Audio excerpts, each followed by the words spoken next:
ಸಕ್ಕರೆ ಕಾಯಿಲೆ ಅಥವಾ ಡಯಾಬಿಟೀಸ್ ಇದು ರಿವರ್ಸ್ ಮಾಡ್ಕೋಬಹುದಾ, ಸಾಧ್ಯನಾ?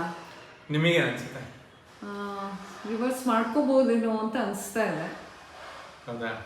ಸರಿ, ನಿಮಗೆ ಒಂದು ಬಟ್ಲಲ್ಲಿ ಬಾಡೋಗಿರೋ ಒಂದು ಹೂಗಳನ್ನ ಕೊಡ್ತೀನಿ, ಮಲ್ಲಿಗೆವನ್ನ ಕೊಡ್ತೀನಿ.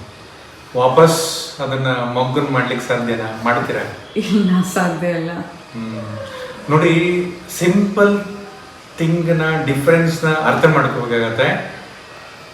ಟೈಪ್ 2 ಡಯಾಬಿಟಿಸ್ ಬಗ್ಗೆ ಮಾತಾಡ್ತಿದ್ದೀವಿ ನಾವು. ಟೈಪ್ 2 ಡಯಾಬಿಟಿಸ್ ಅಲ್ಲಿ 2 ಥರ, ಒಂದು ಪ್ರೀ ಡಯಾಬಿಟಿಕ್ ಅಂತ, ಇನ್ನೊಂದು ಡಯಾಬಿಟಿಕ್ ಅಂತ ಹೇಳ್ಬಿಟ್ಟು.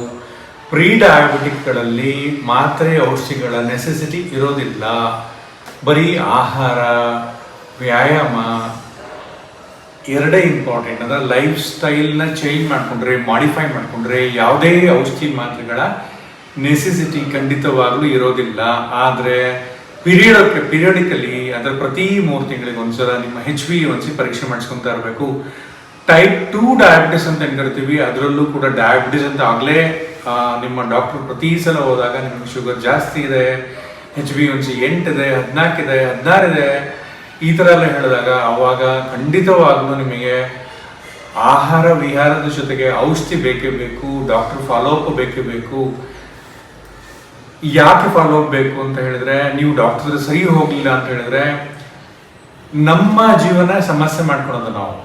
ಡಾಕ್ಟರ್ ಏನಪ್ಪ ನಿಮಗೆ ಸಪೋರ್ಟಿವ್ ಆಗಿ ಹೆಲ್ಪ್ ಮಾಡ್ಬೋದು, ಇದನ್ನು ತಗೊಳ್ಳಿ, ಈ ಥರ ಔಷಧಿಗಳಿಂದ ನಿಮ್ಮ ಸಕ್ಕರೆನ ಕಂಟ್ರೋಲ್ ಮಾಡಿ ಇಟ್ಕೊಳ್ಳಿ ಅಂತ ಹೇಳ್ಬಿಟ್ಟು.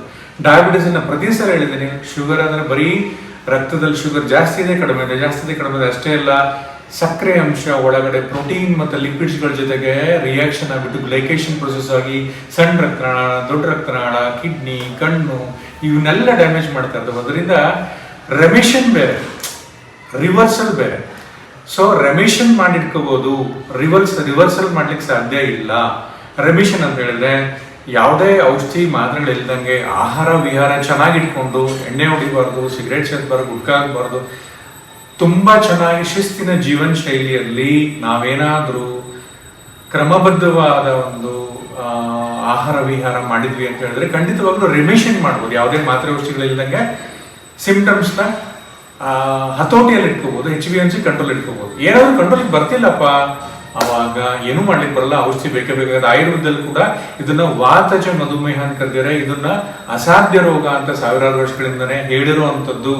ಇದು ಹೊಸದಾಗೇನಿಲ್ಲ. ಆದ್ರಿಂದ ಯಾರೆಲ್ಲ ಆಯುರ್ವೇದ ಡಾಕ್ಟರ್ಗಳಾಗಲಿ, ಇಂಗ್ಲಿಷ್ ಮೆಡಿಸಿನ್ ಡಾಕ್ಟರ್ ಆಗಲಿ ನಿಮಗೆ ಏನಾದರೂ ರಿವರ್ಸಲ್ ಮಾಡ್ತೀವಿ ಅಂತ ಹೇಳ್ತಿದ್ದಾರೆ ಅಂದ್ರೆ ನೀವು ಸೆಕೆಂಡ್ ಒಪಿನಿಯನ್ ತಗೊಳ್ಳೋದ್ರೊಳಗೆ ಇನ್ನೊಂದು ಅರ್ಥ ಇದೆ.